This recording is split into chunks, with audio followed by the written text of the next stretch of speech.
வணக்கம் நண்பர்களே, நான் Manikandan. This is Mani travels with hope. இது மாதிரி தொடர்ந்து பல வீடியோக்கள் வரப்போது. அதுக்கு நீங்கள் செய்ய வேண்டியது எல்லாம் நம்ம சேனலை சப்ஸ்கிரைப் பண்ணி ஆதரவு கொடுக்க வேண்டியது மட்டும்தான். இன்றைக்கி இந்த வீடியோவில் நம்ம பார்க்கக்கூடிய விஷயம் என்ன அப்படின்னா, கடந்த மே 8ஆம் தேதி ஒரு அறிவிப்பு அப்படிங்கிறது வந்தது. அரக்கோணம் சேலம் ரயிலானது மறு அறிவிப்பு வரும் வரைக்கும் ரத்து செய்யப்படுவதாக அறிவிப்பு அப்படிங்கிறது இருந்தது. ரொம்பவுமே வருத்தத்துக்குரிய விஷயம். ஏன்னா இந்த ரயில் அதிகப்படியான மக்கள் பயன்படுத்தக்கூடிய ரயிலாக இருந்தது. ஆனால் ஒரு மகிழ்ச்சியான செய்தி என்ன அப்படின்னா, இன்று முதல், அதாவது மே 20ஆம் தேதி முதல் இந்த ரயில் மீண்டும் இயக்கப்படும் அப்படின்னு அறிவிப்பு இருக்கிறது. மீண்டும் இயக்கப்படும்னு அறிவிப்பு இருக்கிறது. என்னைக்காவது ஒரு நாள் இந்த ரயில் ரத்து செய்யப்படும்னு அறிவிப்பு வராமல் இருந்தால் நல்லாயிருக்கும்.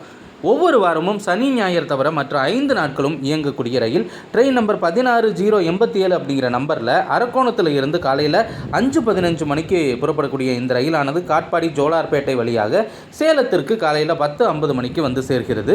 அதே மாதிரி ரிட்டன் டைரக்ஷனில் ட்ரெயின் நம்பர் 16088 அப்படிங்கிற நம்பரில் சேலத்தில் இருந்து ஈவினிங் 3:30 மணிக்கு கிளம்பக்கூடிய இந்த ரயிலானது ஜோலார்பேட்டை காட்பாடி வழியாக நைட்டு 8:45 மணிக்கு அரக்கோணத்தை சென்றடைகிறது.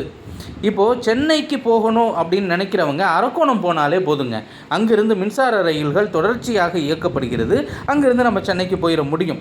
மற்ற ரயில்களை ஒப்பிடும்போது அங்கே அன்ரிசர்வ்டு கோச் அப்படிங்கிறது ஒரு 4 தான் இருக்கும். இந்த ட்ரெயின் முழுவதுமே அன்ரிசர்வ்டு கோச் அப்படிங்கிறதுனால நிச்சயமாக இந்த ரயிலை நம்மால் பயன்படுத்தி கொள்ள முடியும். இன்று முதல் மீண்டும் இந்த ரயில் இயங்க தொடங்கி இருக்கிறது. இப்போ வீடியோ பார்க்கக்கூடிய இந்த நேரத்தில் அரக்கோணத்திலிருந்து சேலத்தை நோக்கி வந்து கொண்டிருக்கிறது. அதே மாதிரி இன்றைக்கி சேலத்திலிருந்து மீண்டும் அரக்கோணத்தை நோக்கி செல்லும்.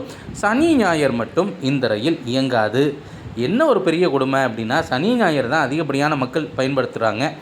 இன்னும் அதிகப்படியான மக்கள் பயன்படுத்துகிறாங்க. ஆனால் ஏன் இது 5 நாட்கள் இயங்குகிறது அப்படின்னு பார்த்தோம் அப்படின்னா, வேலைக்கு போகிறவர்களுக்கு பயனுள்ள ட்ரெயின். நன்றி. அடுத்த வீடியோவில் பார்ப்போம்.